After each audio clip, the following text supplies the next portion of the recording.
So today we will discuss about image formation in a lens using ray diagram. चाहे वो convex lens हो चाहे वो concave lens हो, उनसे इमेजेज फॉर्मेशन कैसे होगी on the different positions of object. Here we will discuss about that by using ray diagrams. So let's start the topic. When we are going to draw ray diagram of lenses, so we have to consider any two rays of the following three rays. अभी हम तीन रे की बात करेंगे, उनमें से कोई भी दो लेके आप कोई भी रे डायग्राम बना सकते हैं. Okay, so the first ray which you can consider is the ray of light from the object parallel to principal axis. ये बातें हमने मिरर में भी डिस्कस की थी. अगर ऐसी रे जो प्रिंसिपल एक्सिस के पैरेलल आ रही है, then after refraction from convex lens, concave की बात करेंगे लेकिन यहाँ पहले कॉन्वेक्स समझ लेते हैं. After refraction from convex lens, it will pass through the principal focus of the other side of the lens, as we discuss in definition of focus point. Because the ray is parallel to principal axis, then after refraction from convex lens, ये दूसरी side के principal focus में से पास होगी, as you can see in figure. Got it? तो अगर convex lens का रे डायग्राम बना रहे हैं तो एक रे आप ये ले सकते हैं. मैं ऐसी तीन रे की बात करूंगा. If you are talking about concave lens, then वो रे एक्चुअल में नहीं मिलेगी, क्योंकि वो कॉन्केव लेंस की प्रॉपर्टी है कि वो रेज को डाइवर्ज कर देता है, जैसे हमने पहले डिस्कस किया प्रीवियस वीडियो में. Then the ray appear to diverge from the principal focus located at the same side of the lens. क्योंकि कनकेव लेंस रे को डाइवर्ज कर रहा है, then you can see here उसने डाइवर्ज कर दिया, रे प्रिंसिपल एक्सिस के parallel आ रही थी, तो it is appear to coming from the principal focus located on the same side. जिस तरफ से रे आ रही है उस तरफ का प्रिंसिपल फोकस है, वहाँ से आती हुई ये हमें दिखाई देगी. It will appear. ओके, तो अगर आपका कंकेव लेंस है then you can consider this ray. ये एक रे की बात हो गई. दूसरी रे, अगर एक ऐसी रे है जो कॉन्वेक्स लेंस के केस में passing through the principal focus, then after refraction from the convex lens it will become parallel to the principal axis, as you can see in figure. अगर प्रिंसिपल फोकस जो है toward that object side, वहाँ से अगर आपकी रे आ रही है तो रिफ्रैक्शन के बाद फ्रॉम कॉन्वेक्स लेंस ये प्रिंसिपल एक्सिस के पैरेलल हो जाएगी. सेकेंड रे आप ये कंसीडर कर सकते हैं. ये तो है कॉन्वेक्स लेंस की बात. अगर आप बात करें कंकेव लेंस की, then the ray of light appearing to meet at the principal focus of the concave lens after refraction become parallel to the principal axis. Okay, then as you can see in figure, ray इस तरीके से आई कि ये ऐसी appear हो रही है कि जो सेकेंड फोकस पॉइंट है वहाँ से आ रही है ना. It's meeting to appear the principal focus of the concave lens. तो आफ्टर रिफ्रैक्शन ये क्या हो जाएगी, प्रिंसिपल एक्सिस के पैरेलल. तो अगर आप कंकेव लेंस से रे डायग्राम बनाएं तो वहाँ पर सेकेंड रे आप ये कंसीडर कर सकते हैं. I hope it is clear to all. The second ray in the case of concave lens is that ray of light that is appearing to meet the principal focus. principal focus पे नहीं जा रही है लेकिन वो ऐसे रही है कि हमें लगेगा कि f2 पे जा रही है, एंड आफ्टर रिफ्रैक्शन ये क्या हो जाएगी, it will be parallel to principal axis. Third रे जो है that will be that the ray of light passing through the optical center of the lens will go without any deviation. ये हमने optical centre की definition में discuss किया था previous video में.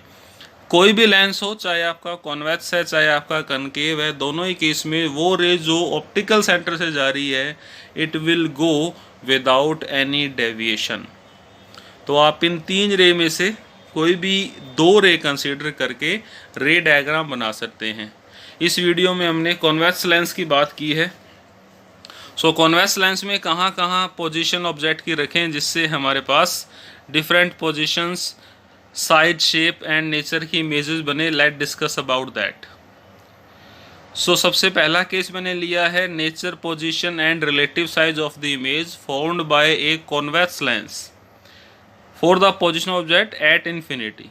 तो ऑब्जेक्ट जो है वो इन्फिनिटी पे है, क्लियर है कि इन्फिनिटी पे है, तो रेज प्रिंसिपल एक्सिस के पैरेलल आएंगी। Then after refraction they will focus at the principal focus of other side, that is F2 as you can see in figure. यहाँ पर देखिए ऑब्जेक्ट इन्फिनिटी पे था, मतलब बहुत दूर था। Then rays are parallel to principal axis and after refraction they are meeting at F2। तो इस केस में इमेज की क्या प्रॉपर्टी है, इमेज कहाँ बनी, image is become at focus F2। Size जो है वो पॉइंट साइज होगा, बहुत ही छोटा होगा। And nature of image will be real and inverted. छोटी सी इमेज बनेगी तो वो भी क्या होगी, रियल एंड इन्वर्टेड। यहाँ प्रिंसिपल एक्सिस के पैरेलल है, अगर ये किसी एक एंगल पे आती है तो छोटी साइज की इमेज बन जाएगी आपकी, बनेगी फोकस F2 पर ही। I hope it is clear to all. So next case, यहाँ पर हमने जो ऑब्जेक्ट है वो रखा है बियॉन्ड 2F1। ओके, अब हमें देखना है कि इमेज का साइज, पोजीशन, नेचर कैसा होगा। सो लेट डिस्कस अबाउट रे diagram for this case. So this is the ray diagram for that case. यहाँ हमने देखिए ऑब्जेक्ट ए बी जो है 2F1 से पीछे रखा हुआ है। मैंने दो रे कंसीडर की है, एक तो मैंने ली है प्रिंसिपल एक्सिस के पैरेलल, तो आफ्टर रिफ्रैक्शन ये F2 से जाएगी as you can see. And second I am taking the ray going from optical centre, जो कि विदाउट डेविएशन सीधी जा रही है। ओके, तो इट्स अ वेरी इजी रे डायग्राम। यहाँ पर इमेज के नेचर से पहले मैं थोड़ा सा बता दूँ, ये मैंने यहाँ शो किया है F, U और V। तो ये मिरर में डिस्कस किए थे हमने, यहाँ भी आगे लेंस फॉर्मूले की बात करेंगे। U जो है वो होता है ऑप्टिकल सेंटर से ऑब्जेक्ट की डिस्टेंस, V है ऑप्टिकल सेंटर से इमेज की distance, and small f is the focal length of convex lens, distance between principal focus and optical centre of the convex lens. So can you predict the nature, position and size of the image? Yes, the image is formed between F2 and 2F1. Size will be small as compared to size of object and nature will be real and inverted. Real image बनेगी और inverted बनेगी। तो ये second case है। Third case, now I put the object at 2F1. So when it is at 2F1, similarly I will consider two rays. First is going parallel to principal axis and second is going from optical center. Everyone can clearly predict the nature, position and size of the image. Image कहाँ बनेगी, अगर आपने 2F1 पर object रखा है तो image बनेगी 2F2 पर। साइज सेम होगा और nature of image will be real and inverted. You can try these ray diagrams at your rough notebook by taking any other ray of we have discussed earlier about 3 rays। उनमें से आप कोई भी 2 रे लेके discuss कर सकते हैं। मैंने सिंपल 2 रेज ली हैं, आप तीसरी भी ले सकते हैं कि F1 से रे निकालेंगे तो आफ्टर रिफ्रैक्शन वो प्रिंसिपल एक्सिस के पैरेलल हो जाएगी। तो late discuss about case, upcoming case। Now I am taking the object between F1 and 2F2।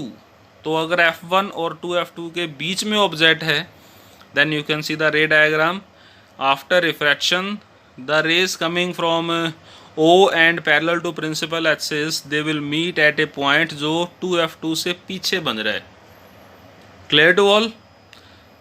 Okay, then the position of image will be beyond 2F2। as दिख रहा है हमें कि जो साइज है इमेज का वो ऑब्जेक्ट से बड़ा होगा, तो size will be image, size of image will be enlarge and nature will be real and inverted.